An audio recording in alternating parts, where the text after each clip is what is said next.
We view growth as something positive. It's great watching our kids grow up or seeing a tree grow. Yet we are always aware that all growth must come to an end. There's a limit. Nature knows no such thing as infinite growth. This rule seems to apply to every kind of growth but one. Economic growth is somehow supposed to continue indefinitely. We believed then and now there are no limits to growth and human progress when men and women are free to follow their dreams. And we were right. If that growth fails to materialize, we panic. But why?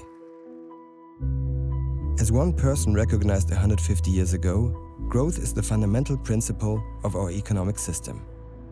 Capitalism only works when the economy grows. But Karl Marx recognized something else as well. It is this growth that will eventually destroy the system itself. And today, have we reached that point? Is the system about to collapse? Or might infinite growth actually be possible? The governments don't want us to even question the G word. They don't even want to put a discussion around growth. If you were looking at this from the outside, an alien arriving from outer space, and you're looking at this society, you would really wonder what was going on. What are they doing? What is this growth that has to appear in every political sentence and is the basis of every economics textbook? What is it all about? Is it a religion that they have? Is it a god that they're chasing? Is it a virus that's taken over them? And what is this visceral fear that emerges as soon as growth starts to go away?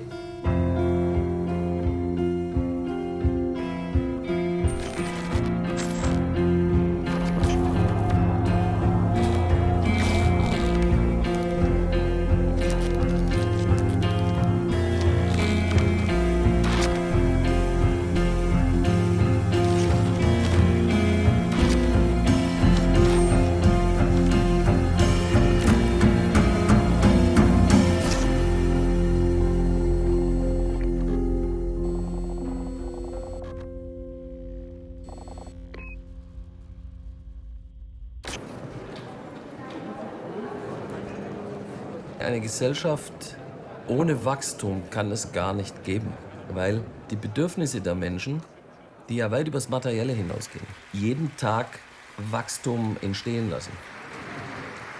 Portugal, Wirtschaftswachstum, starkes Wirtschaftswachstum in Spanien, ein ziemlich einzigartiges Wirtschaftswachstum in Europa. Und deswegen, glaube ich, ist die Politik fasziniert von der Wachstumsdebatte, weil man dort einen Begriff hat, mit dem sich Politik schmücken kann und gleichzeitig Zustimmung beim Wähler und bei der Bevölkerung bekommt. Solange es Menschen auf diesem Planeten gibt, die Bedürfnisse haben, wird es Wachstum geben. Ich halte das für ähnlich unabänderbar wie die Schwerkraft.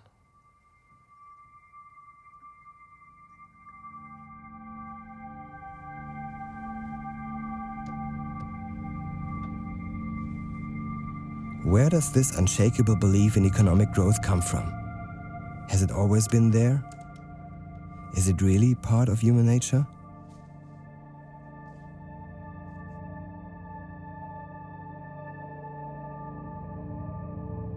It was through audacious and imaginative use of mass production methods that U.S. industry was able to perform its wartime miracles, to build more planes than all the United Nations put together, to turn out ships at the rate of 200 a month, ships which carried overseas the armed might of the United States to decide the outcome of a war. The success story of economic growth began during World War II. Mass production of tanks and aircraft led the American economy out of crisis. The output of military equipment was now calculated by a new statistical measure, gross domestic product, or GDP. If production, i.e. GDP, grew, then so did prosperity. Americans believed so firmly in this new formula that they compelled their allies to bring their economic policies in line with it. From then on, it wasn't people's incomes that counted, it was only growth. And it turned out to be such a useful measure, actually, for the war effort and for understanding the war effort, that afterwards it became the single most important policy number across the world it kind of symbolizes progress to us. It sort of says, wow, things are getting bigger, so they must be getting better. That was the birth of the GDP. In the 3 decades after the war, the Western economies grew up to 8% annually. In the US, they called it the golden age of capitalism. In France, they were the 30 glorious years. In Germany, it was the economic miracle. An entire generation enjoyed material prosperity and full employment, and this became engraved in the collective consciousness. Even though these high growth rates were only made possible by massive wartime destruction, the belief in growth was now unstoppable. GDP became the most important benchmark in history.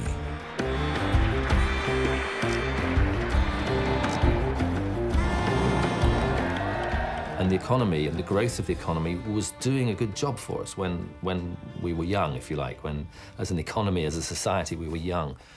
And one of the really important things to say is that there are some societies where that is still necessary, where you still need that growth, where you still need food, clothing, and shelter, where there are very, very poor, undernourished people living on less than the price of a skinny latte from the cafe downstairs. And that's a situation where growth makes some sense.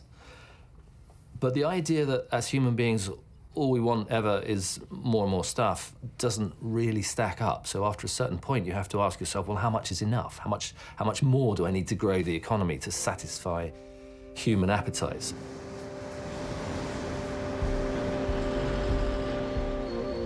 The 1970s saw growth rates sink for the first time, due to the oil crisis and other factors. The boom was over, the market saturated. Western economies stagnated. Millions suddenly found themselves unemployed. It was uncharted territory. For the first time, the limits of growth became visible, economically, socially, and ecologically.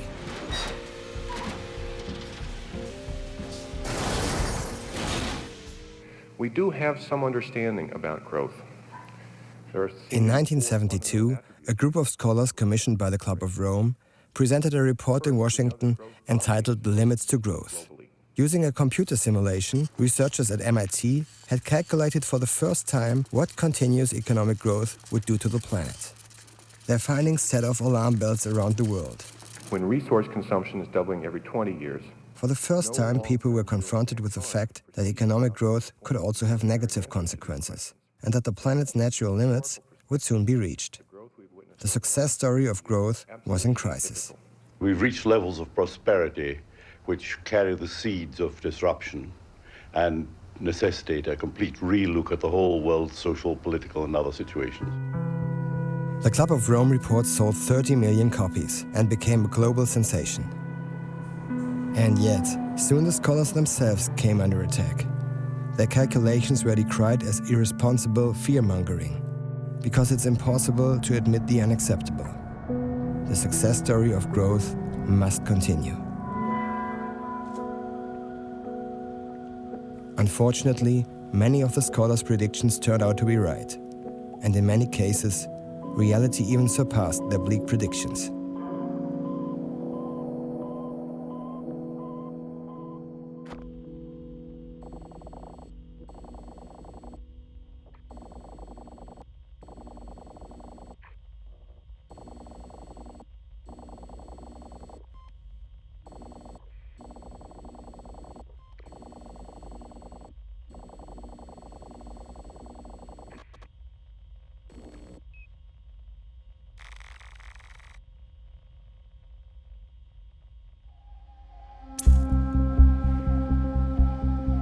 As the Club of Rome report was causing an international uproar, the Brazilian rainforests in the Amazon basin were still nearly untouched. The huge Brazilian state of Mato Grosso, largely populated by indigenous people, consisted of forest and savanna. Today, not much of that is left. Since the mid-80s, progress, aided by international investors, has been eating away at the rainforest. 35 football fields of forest disappear every minute. It's been the same story over and over again. Lumberjacks move in first, then cattle breeders, and finally the soybean barons.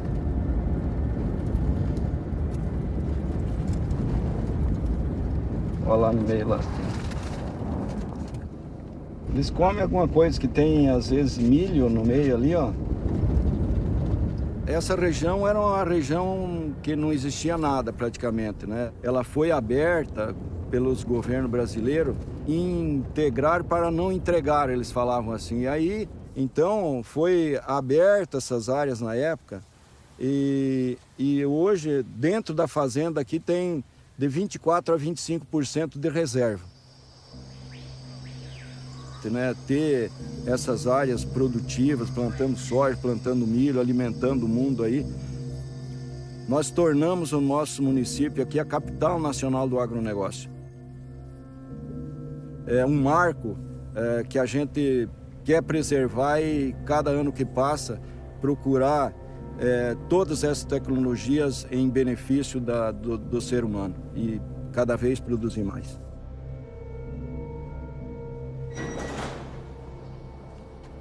E hoje, em termos de avião agrícola, é um dos melhores, né?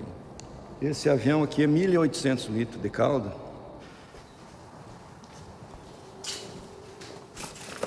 Isso aqui é glifosato. Aqui é da Basso, né?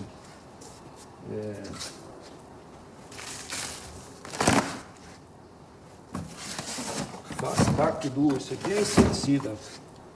Inseticida. Aí tem os fungicidas, né? Na terça-feira, se não me engano, veio o pessoal da BASF. Algo já pesquisando para ser melhor disso que está no mercado hoje, né? Para você ter uma eficiência melhor e ter uma rentabilidade maior, né? The tropical climate delivers 3 to 4 harvests per year and with it massive profits. Soy and corn for export and animal feed. Highway 163 is the gateway to the Amazon basin. It brought lumberjacks, money and destruction into the forest. Today, countless trucks line the agribusiness highway, transporting their valuable cargo to the international ports. They pass an endless sea of soybean fields, enormous silos and slaughterhouses through one of the largest boom regions in the world. Growth rates of up to 20%. Big business. In the 70s, this region, it was just populated by Indians. It's just amazing forest. 34 years just of colonization, and it's the most important region in agribusiness of the country. It's the right place to make new investments, to make money.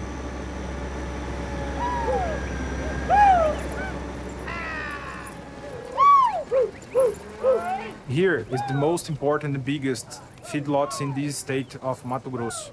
The cattle, a good part, is exported to Russia, China, and other countries. Here we work, it's just classify the animals.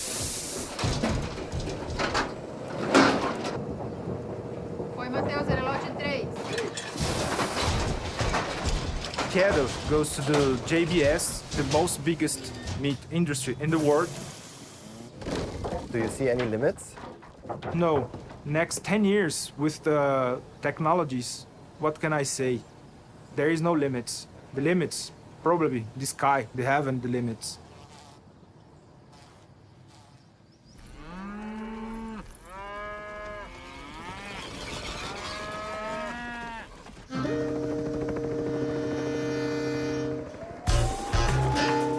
In response to the crisis of the 70s, economic policy underwent a change of course. New growth had to be found, no matter what the cost, even if that meant unleashing the primal forces of finance capitalism. These had been contained after World War II because they were held responsible for the Great Depression and the war itself. Monetarism was a new magic word. And monetarism was the idea that if you put more money into the economy, liquidity it was called, that additional money in the economy would help real investment, that would help give us more production, it would allow us to consume more goods, and we would get growth back again. So this little hiatus, if you like, in the 70s, primarily caused by the oil crisis, led to a a transformation in the economics of our societies, and in particular how we think about growth and how we think about stimulating growth. Governments deregulated financial markets. Banks, insurance companies, and investment funds gained in influence and were now allowed to gamble with currencies, stocks, even with people's retirement funds. Capital was let loose, and the financial sector was flooded with money.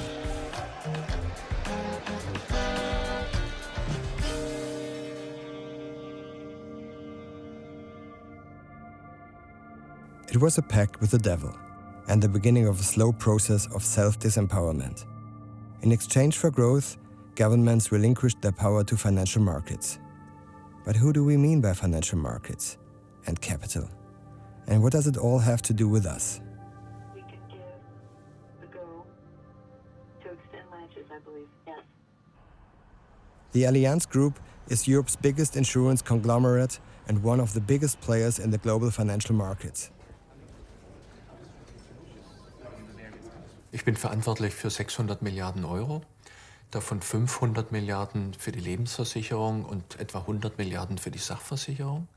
In der Lebensversicherung legen wir die Altersvorsorge unserer Kunden langfristig und sicher an. Man kann sich das so vorstellen, dass wir zum Beispiel auf Regionen schauen, welche Regionen wachsen aktuell, wo finden sich attraktive Möglichkeiten, an diesem Wachstum zu partizipieren, zum Beispiel über Aktieninvestments, aber auch Investitionen in Immobilien, in Infrastrukturinvestments, in Autobahnen und natürlich auch in normale Kredite. If we summarize this moderate positive growth in China, therefore also in Asia overall, some kind of moderate growth, and in the developed markets in Europe and US, there are also no new growth drivers to be seen. Unsere Kunden erwarten aktuell von uns etwa 4% Rendite. Um diese 4% zu erreichen, müssen wir in sogenannte investive Bereiche investieren, also Aktien, Immobilien etc. Also wir werden in der Zukunft weniger in Europa anlegen, wir werden mehr in den Schwellenländern anlegen, denn höheres Wachstum in diesen Ländern ermöglicht höhere Anlagerenditen. Eine Welt, ein wirtschaftliches System ohne Wachstum ist nicht möglich. Stillstand bedeutet Rückschritt und Rückschritt bedeutet Einbußen im Wohlstand. Nein, also ich möchte mir eine Welt ohne Wachstum nicht vorstellen. Denken Sie an die 70er, 80er, 90er Jahre, wo man sich wirklich Gedanken gemacht hat, ob das Wachstum ökologisch verkraftbar ist. Und ich denke, heute sieht man eindeutig, ja, es ist ökologisch verkraftbar. The money of millions of insured individuals is sent on its way to multiply. When Andreas Gruber's team has a rough idea to which countries and sectors the billions should flow, they hire an asset manager. He determines what stocks or bonds to invest in. Most of our clients are institutions. What they want is they want their money invested in the capital markets. Our customers expect their capital to be returned. They want their money back, and they want a return on that capital. And the more growth there is, the higher the return. Worldwide, PIMCO manages 1.2 trillion euros of assets, and in Germany we're managing 480 billion euros of assets. So the financial markets, they have a social role in distributing people's savings towards investment. And that investment is usually a form of debt. So when you take out a loan, for example, to buy a house, that loan could end up in a bond, and we could end up buying that bond. So growth is important so that individuals and companies who borrow money in the capital markets can actually pay those loans back. No, that's pre-trade. Yeah, but you wouldn't say 20 pips, wouldn't you? Imagine a world with zero growth. That's a world in which pretty much everything gets frozen. If you haven't got a job in this new world with no growth, bad luck. You're going to have to wait for somebody to retire before maybe you get their job. A society without growth probably won't work at all. Not for long. It will degenerate into collapse. Without growth, societies will descend into chaos, according to the financial and political elite. But is that really the case? Isn't it rather their blind faith in growth that leads us to chaos?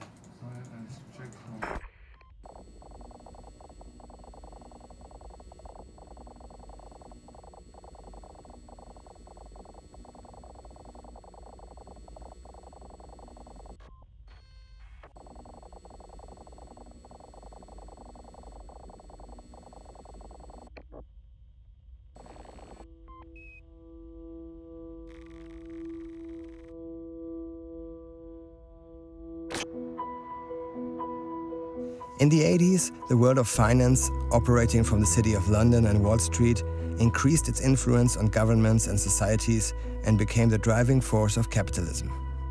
Today, financial markets, not governments, determine the well-being of entire countries. How did it come to this? How could financial markets gain such influence over our lives? One person who knows the financial world better than almost anyone is Stuart Cowley. For nearly 30 years, he was a successful fund manager on Wall Street and in the City of London. No, I never planned to be a fund manager. I was a scientist and had been offered £20,000 to go and start on Wall Street in 1987. And that was the Wild West. That was the beginning of it, really. And we went into the new era of Reagan, Thatcher, and liberal trade.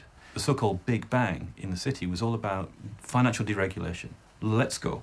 Let the market decide, and let's hire people, and let's see what happens. Yes? As opposed to this really kind of controlled atmosphere which we'd had before. And it was that we walked into, where money now talks. Now money wins.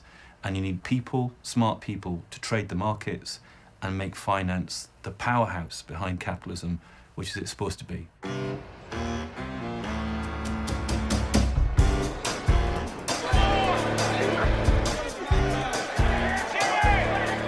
The plan seemed to work.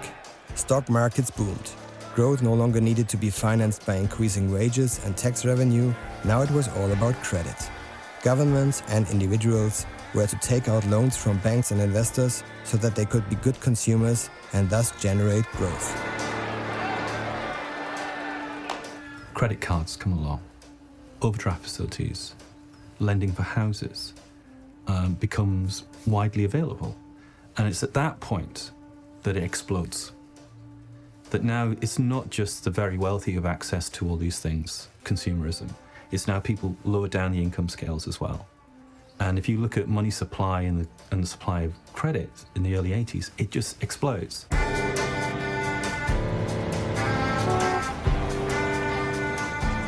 And it's been access to consumerism and kind of promotion of current consumerism, plus debt, which has created the growth and created where we are today. The cold logic of the market took over, producing winners and losers. One of the people who knew best how to profit from this new logic was Donald Trump. I really think I have an instinct, but I don't think it's the instinct of a shark. I think it's the instinct of maybe getting what I want or knowing how to get what I want. Only a few recognized the profit opportunities in this new era, as well as Donald Trump. He made large-scale purchases of derelict New York apartment blocks and promised to transform them into luxury hotels and apartments. He received financing from banks high on the market boom and through the largest tax break in New York City history. Trump himself paid practically nothing.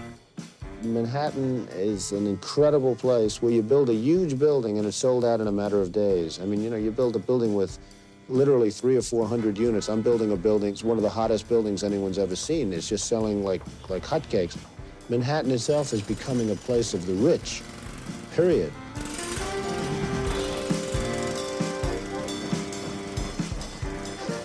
Where are your limits, Mr. Trump? Well, I don't know what my limits are, but I know that when I reach my limits, I hope I'm going to be able to know that at that point.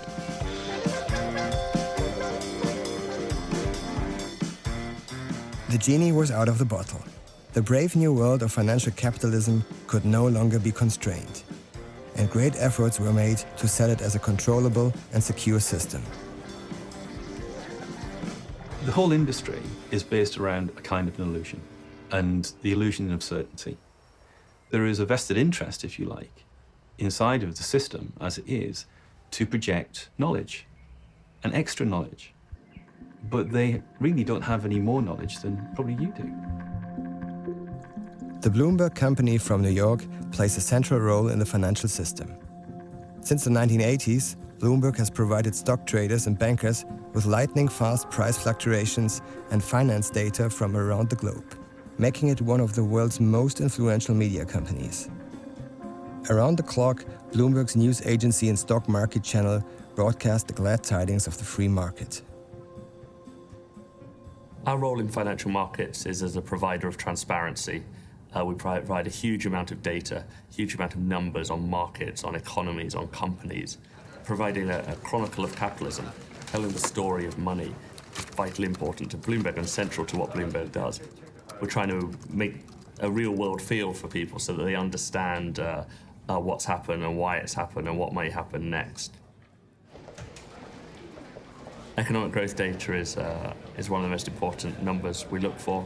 It provides a football score on the state of an economy. Steady, solid growth in financial markets is usually reflected in solid, sustainable growth in economics, in demand, in jobs markets. The reason is that people feel wealthier. If you look at the textbooks, there should be no limits to growth. But if you look in the newspapers at the moment, you get the feeling there is a break on growth. The central question now is whether we're in a cyclical slump or whether something structural is going on. Lower, biggest drop since 2008. And do you have a personal opinion on that? I don't have a personal opinion. I'm a journalist. I do, but I'm not going to share it.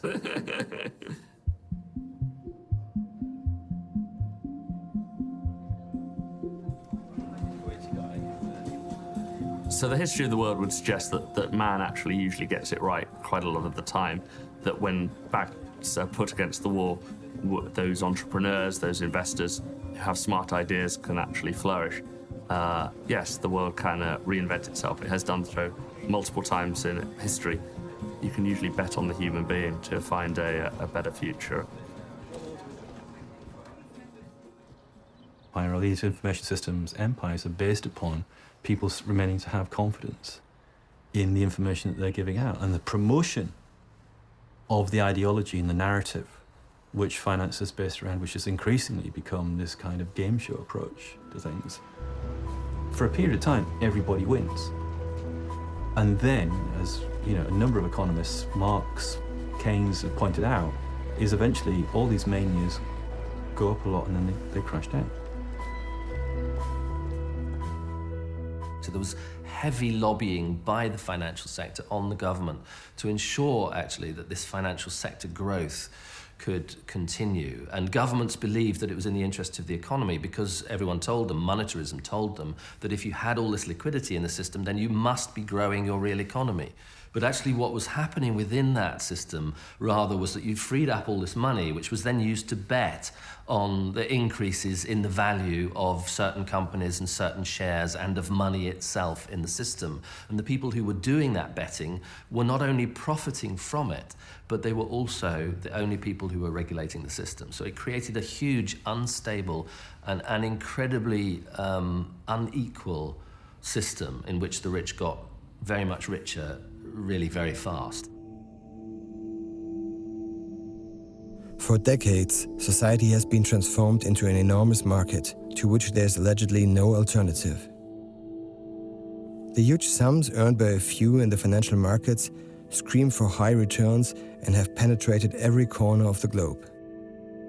New ways are constantly sought to expand profits already in the trillions. The world seems to be getting too small for all the capital.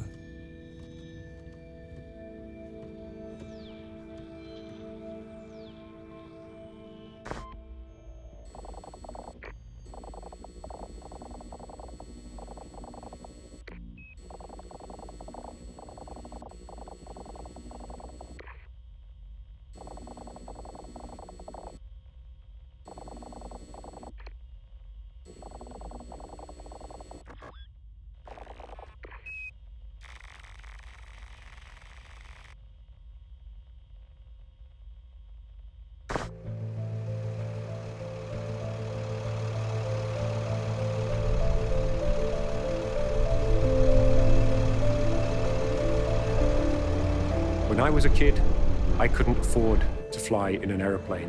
I actually joined the air transport industry before I ever flew in an aeroplane. Today, people take flying for granted. It shaped the way we buy goods. It shaped the places people go to. It shaped the meetings between people and different cultures. Over the next 20 years, we expect the world to need 32,000 new civil aircraft. At the moment, around 1 billion of the people who live on our planet fly by air regularly. The remaining 6 billion don't yet fly by air. And it's these people who will be tomorrow's passengers and tomorrow's customers, in addition for those of us in developed countries who take flying for granted. Clearly, this means that the biggest scope for growth is where the people are and where the economic wealth is, the disposable incomes are.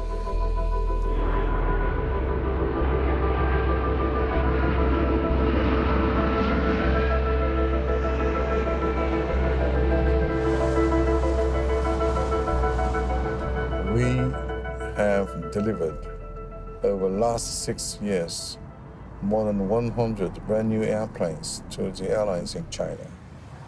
One airplane every 3 days. The change is spectacular.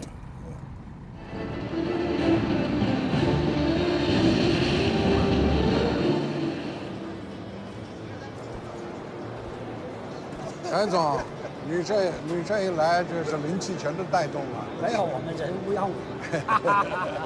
330好像在中国要也是在这儿要装，照张相吧。来，陈总，你给我们也算一个那个。Well, currently we have slightly more than 200 airports in China in total.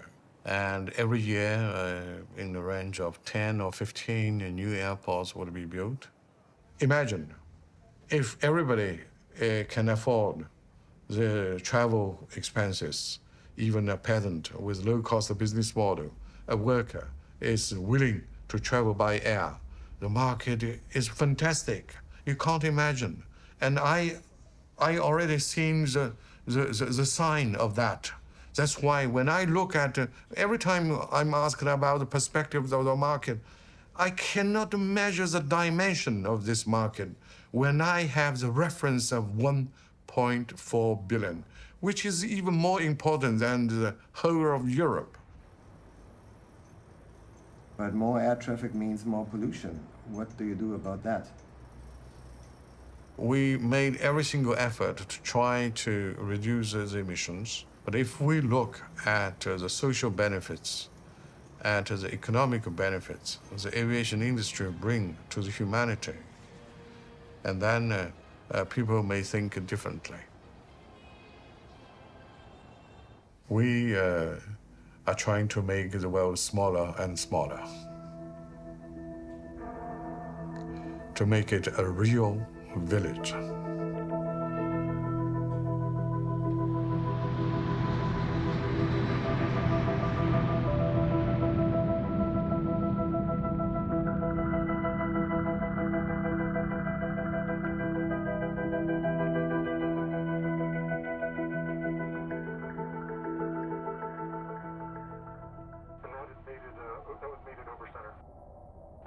For decades, growth was kept on life support, with debt.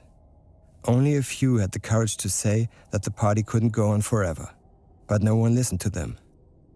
In September 2008, the time had come. The House of Cards collapsed.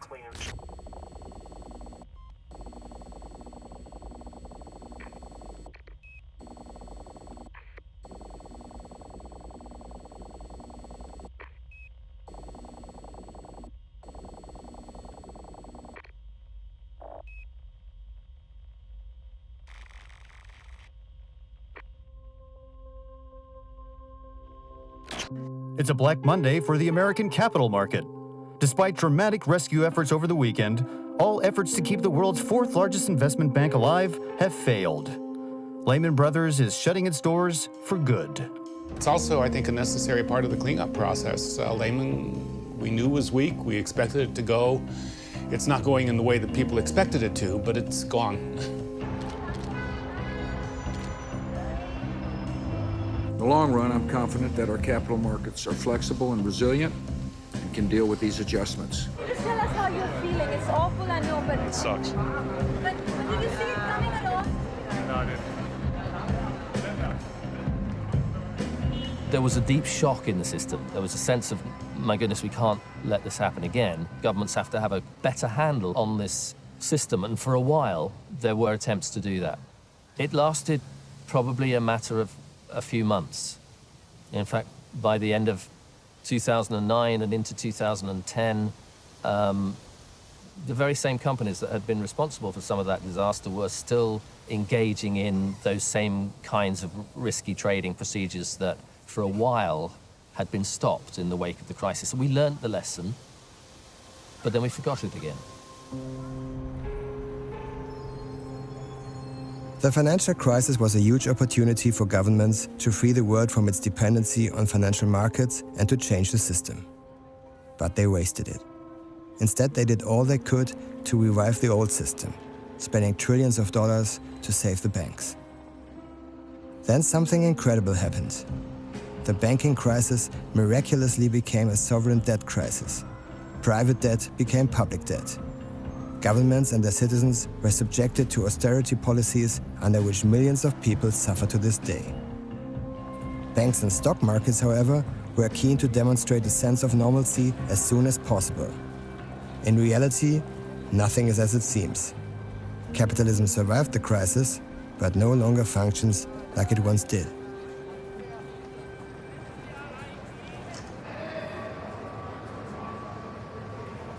Even though it's not as busy as it used to be, this is still the center of capitalism. You could look at all the tourists who are outside the building taking pictures. They all still believe this is the center of capitalism. It's a symbol of something. It means something to them.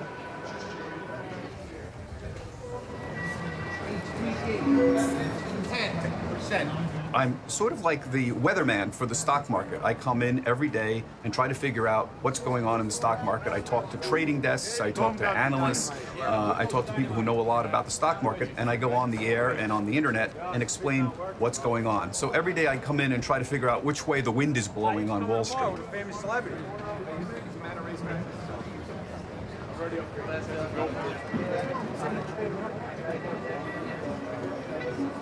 So remember, the S&P 500, though, is down 1.5% this month. We have very clear market leaders, and the reason we've had it is because better prospects for earnings in the fourth quarter. Remember what the market leaders have been? Energy, tech, and banks. Lagging today, energy, techs, and banks. That's interesting. Thanks, guys. Nancy, how you doing? Hey, Bob, let me just change your battery. You can't come up and say, well, the markets are just drifting around. There is no real meaning of anything that's happening today. Back to you, Sue. That won't make any sense. Nobody's going to be interested in that.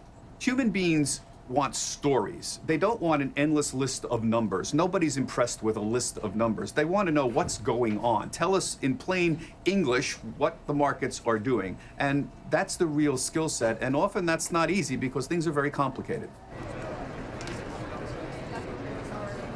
People have always claimed that capitalism can be evil and capitalism doesn't help people. I completely disagree.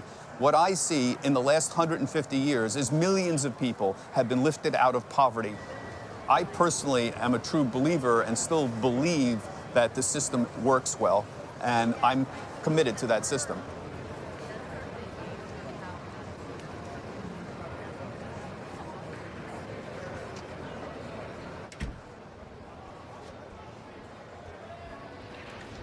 Als ich angefangen habe in der New Yorker Börse, waren wir schon etwa 5000 Menschen auf dem Parkett. Geld steht immer noch im Mittelpunkt, aber die Menschen sind im Zuge der Technologisierung fast vollends verschwunden. Wir sind statt 5000 jetzt nur noch ein paar hundert. Sicherlich die Fassade nach außen ist immer noch die New York Stock Exchange und das sieht alles sehr ehrwürdig aus und das ist furchtbar wichtig. Aber im Prinzip sind es jetzt die Maschinen, die das Rennen machen bei uns. Früher sind die Aktienkurse deshalb gestiegen, weil Unternehmen mehr Gewinne erwirtschaftet haben. Wenn die Gewinne eines Unternehmens steigen, weil dann steigen eben auch die Aktienkurse. Ich glaube, das kann man nachvollziehen und da haben wir immer noch auch die Verbindung zwischen realer Wirtschaft und Börse. Wir haben in den USA seit langer Zeit bei den großen Konzernen überhaupt kein Ertragswachstum. Im Gegenteil, die Gewinne sinken, trotzdem steigen die Börsenkurse. Der Aktienmarkt bläst sich immer weiter auf und koppelt sich von der echten Wirtschaft, von der Realität ab. Die Tatsache, dass hier Dinge passieren, die wir alle noch nicht erlebt haben, bei denen wir deshalb vielleicht auch nicht wissen, wie wir damit umgehen müssen, wenn der Schuss mal nach hinten losgeht, das sorgt zweifelsohne auch bei meinen Kollegen auf dem Parkett, wie auch bei mir, für eine gehörige Portion Angst.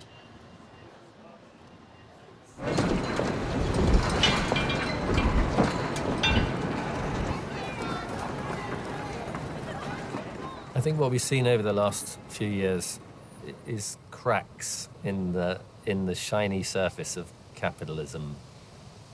And at first that's what they look like. You know, they just look as though something not quite right on the way the light reflects off it. And as you look more and more closely, you see that these cracks go right to the heart of the model. They go right to the heart of the basic ideas of capitalism. Does capitalism still work? Can the system deliver what it promises? Providing growth, jobs, and prosperity for all?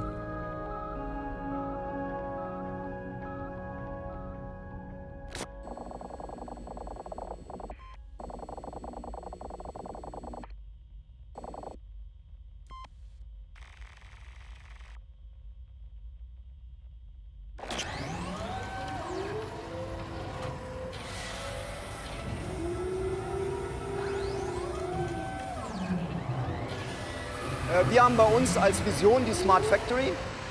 Unser Ziel ist es, dass wir eine vernetzte Produktion haben, die in sich miteinander kommunizieren kann und sich selber optimiert.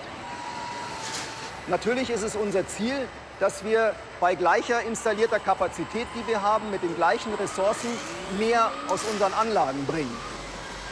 Wenn wir nicht wachsen und wenn wir nicht profitabel sind und unsere Arbeitsplätze nicht sichern, dann werden das andere tun. Andere werden es auf jeden Fall tun, ja, an der Stelle. Und das ist auch ein Naturgesetz. Wachstum ist ein Naturgesetz. Und dem Naturgesetz können wir uns nicht verschließen.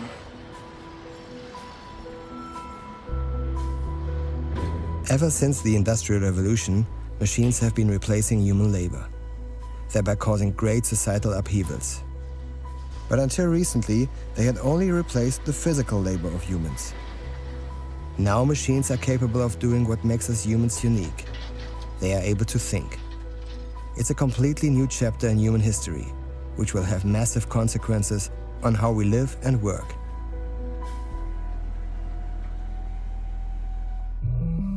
Can technology think?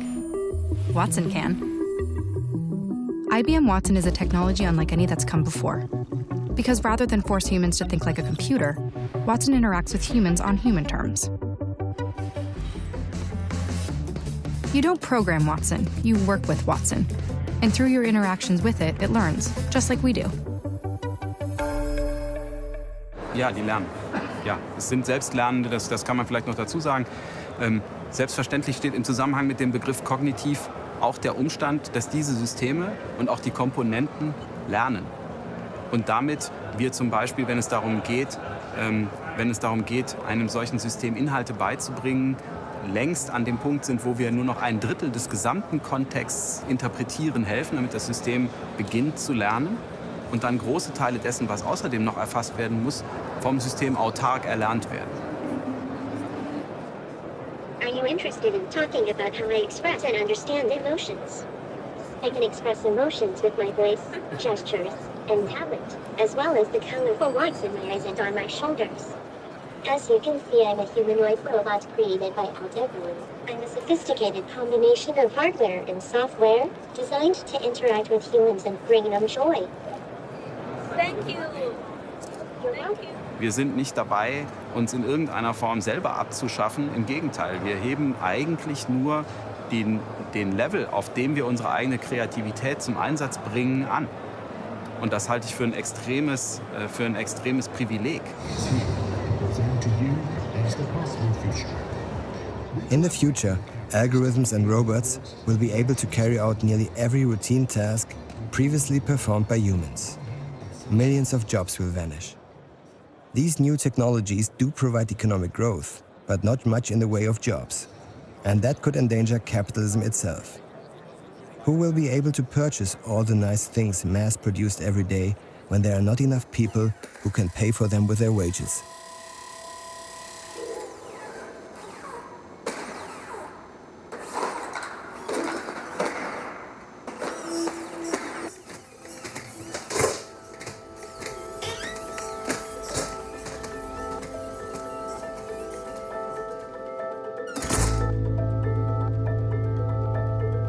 Are we all passengers on the plane whose navigation system is broken? Are we still in control of the system? Or is it controlling us?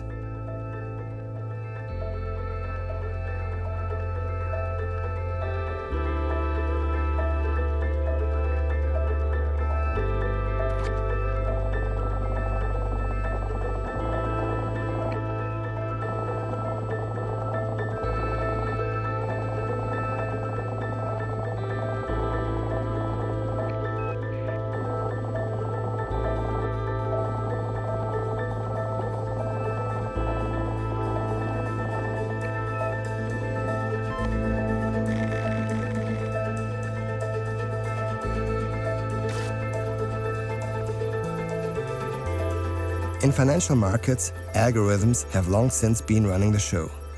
Computers interact with other computers in fractions of a second, without any human input.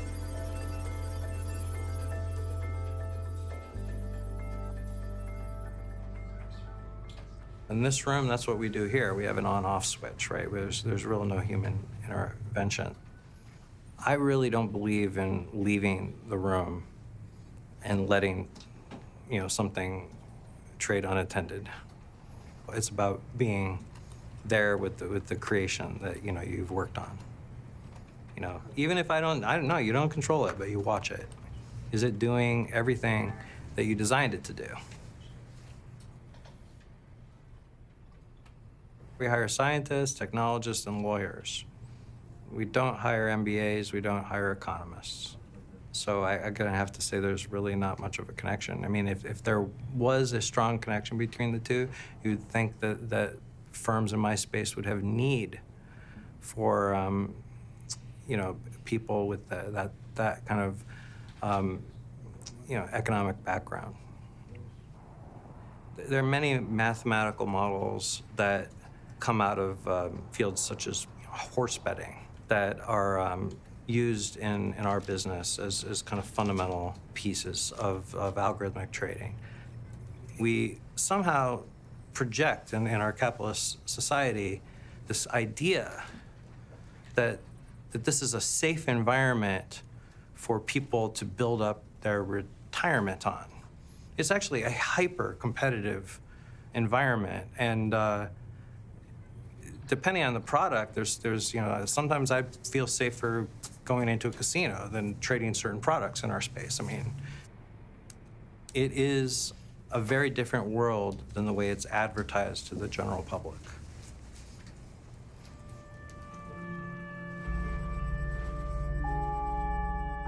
Financial markets are out of control and no longer have any connections to reality. While algorithms and robots produce growth, they only provide work and prosperity for a few. And it's this growth that's destroying our future on the planet. The signs that something has gone wrong with our system have become impossible to overlook. So why do we consistently ignore them?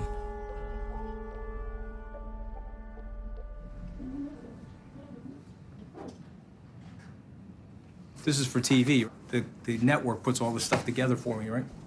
I'm telling you, I'm dressing a lot better now than I was before I did television, because they even hire you a stylist. You know what I mean? You guys look like shit, so you obviously don't know what I'm talking about, but, this is some really nice clothing.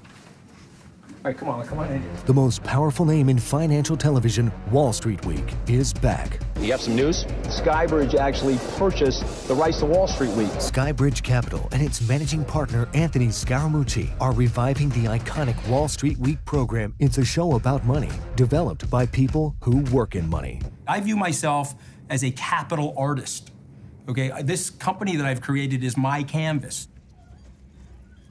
I know you guys in the media don't like capitalism, but someone's had to pay for the camera and the microphone. So, I mean, at the end of the day, the capitalist system is the only system that we've been able to design that works. Let's talk about growth, okay? There is a perception right now in these elitist academic salons, okay, that we're not gonna grow anymore. Well, that's just flat out wrong. If you study 5,500 years of human history, we know that human beings are designed to have great intellectual curiosity and to innovate. There are so many things that we're gonna do over the next 50 years that's gonna shock everybody in terms of our capability. We're gonna pull asteroids down from the asteroid belt that are loaded with platinum. That will probably be where the first trillionaire comes from. We're gonna unlock the ability to stop aging or to destroy cancerous cells in our bodies. All of this innovation is ahead of us, and there's a tremendous opportunity for growth. You're gonna grow as long as you get the tax policy and you get the economic regulations right, and you create the incentive to grow, and you send a message from Washington that we're open for business. You wanna see 3% growth, 4% growth, you gotta change the academic view of this stuff and talk to real-time practitioners that understand how to grow businesses and create innovation in the economy. There will always be growth on the planet. There will always be a jagged line upward for human beings because that's been the case for 5,500 years. And as long as we don't blow each other up with nuclear weapons, it will be the case for the next 5,500 years.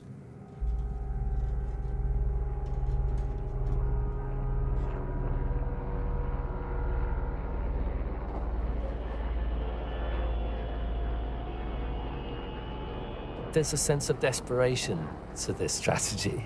There's a sense of having, for a decade or so recognized there might be some limits to our ability to continually grow this system. And now, we're tired of that idea. We don't want to be so realistic in the world. We would much rather have, a total fantasy for our guiding star. We would like to have this vision that, no, we don't have to think about curtailing growth. We have to think about making growth even stronger. We have to go harder for it. We have to make America great again. We can all be billionaires. We can all have property empires. And of course it's an illusion. And it goes back to exactly that same simple, basic fact. We live on a finite planet. There isn't the space for the dream of this reinvigorated growth fetish. This is a round trip for Donald Trump. The next time he'll be going the opposite direction. We live in extraordinary times. Our world is becoming increasingly complex, and many are disappointed to find that they are worse off than they used to be. But instead of doubting the economic system, they turn to those who have profited from it the most. Those who continually promise new growth. For these empty promises, more and more people are apparently willing to sacrifice democracy, peace, and their environment. Capitalism has reached a new level of escalation, but it's no longer suited to the world we live in. Its end is closer than we think.